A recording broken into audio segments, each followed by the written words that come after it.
Just a heads up for any of you that feel like you may have missed something in this broadcast you want to go back and watch, or there's something you can't make out or doesn't look clear, please come. You can see the broadcast streaming or download it in its entirety at fantasysportpros.com.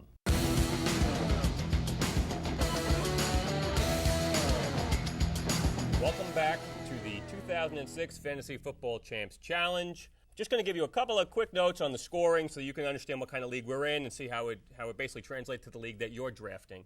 A couple of key things to note is, number one, this league has a 1 point per reception rule, which make running backs who catch the ball very important, wide receivers who catch a lot of ball very important, and tight ends who are very involved in the passing very important. So that's something we're going to focus on.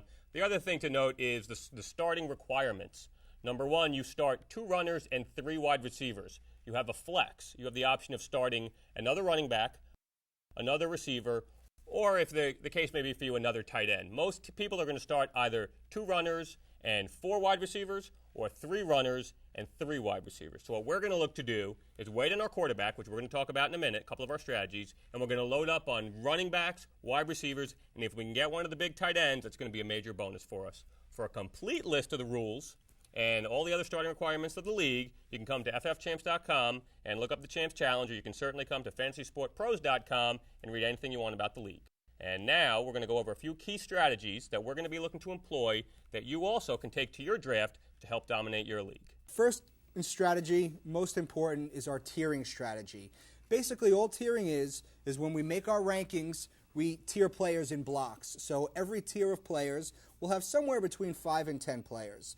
Key thing to remember is when you're drafting, if you have the second tier of running backs and the second tier of wide receivers, and there are 2 running backs in the second tier of runners and 7 wide receivers in the second tier of wide receivers, you know that all 7 of those wide receivers in that tier, you're projecting to have similar stats. So what you're going to want to do is grab a running back, since there's only 2, and then hope one of the 7 wide receivers makes it back to you. That's the whole thing about tiers. Every tier, you're putting players that you think will perform similarly. So you think their stats will be similar. So it doesn't matter which player in the tier you get. You want to jump around your draft board, around your rankings, and keep picking off guys that are limited within their tier. And going back to tiers, at other positions that have more guys in a certain tier. We're very vehement on waiting on the quarterback, the kicker, and the defense. You won't see us take a kicker of the defense till after the 15th round. We think they're all the same. You can't predict them, kickers. You can't predict defenses.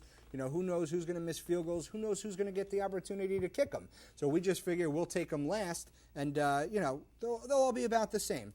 Same with defenses. Quarterbacks, very important. You're going to see someone take Peyton Manning in the 2nd or 3rd round. You're going to see quarterbacks go off in the 3rd or 4th round. You're going to see a lot of quarterbacks probably go off in the 6th or 7th round. The 7th round is probably the earliest we'd look to take them. If you look at last year's stats, between the first quarterback and the 12th quarterback, maybe 40 points separates them, which is 2 points a week. I would much rather take a quarterback in the 8th round than the 2nd that's going to score 20, 25 less points. It's just tremendous value. And in the 2nd, you're passing on a runner or a wide receiver that is really a stud player. Speaking of studs, you want to handcuff your studs. You draft LaDainian Tomlinson in the 1st round. You draft Larry Johnson in the 1st round. At some point down in the draft, you want to get his handcuff. What a handcuff is the backup. So if Larry Johnson goes down, you have Michael Bennett to step right in.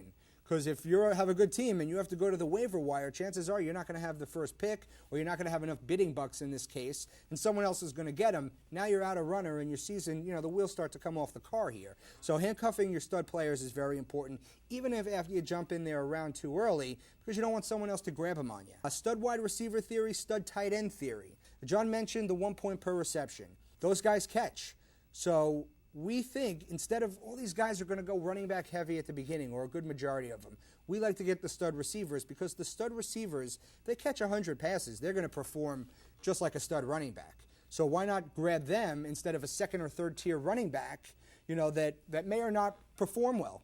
Who knows? They're not a blue chip player like you're going to get, as far as backs go in the 1st round. Stud tight end theory. We think there are 4 tight ends, big ones: Shockey, Gates, Gonzalez, and Heap. After those 4 guys, a big drop-off. If you don't get one of those 4 guys, we think you're at a disadvantage. So you're going to see us try to jump in there and get one of those 4. all these strategies that I just blown through, go to www.fantasyfootballchamps.com.